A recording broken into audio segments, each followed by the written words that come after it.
Neymar, তুই বিশ্বকাপ দলে ডাক পাইছস? হ্যাঁ দাদা, হ্যাঁ। কোচ আমাকে রাখতে বাধ্য হয়েছে। কেন জানো? আর্জেন্টিনার জয় থামানোর জন্যে। তুই আর্জেন্টিনাকে হারিয়ে দিবি আমি বেঁচে থাকতে? কিভাবে? তুমি 8বার ব্যালন ডিওর আর 1বার বিশ্বকাপ ট্রফি জয়লাভ করছো দাদা। আমি তো দাদা 8বার ব্যালন ডিওর জয়লাভ করতে চাই নাই। আমি কেবলমাত্র মনে মনে 1বার বিশ্বকাপ ট্রফি জয়লাভ করতে চাইছিলাম দাদা। দেখো, সেই বিশ্বকাপ ট্রফিটাও তোমার পাশে রয়েছে।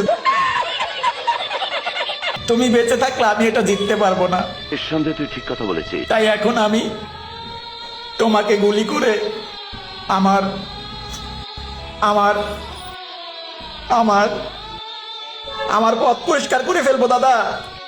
দাদা, পথ পরিষ্কার করবো দাদা। দাদা,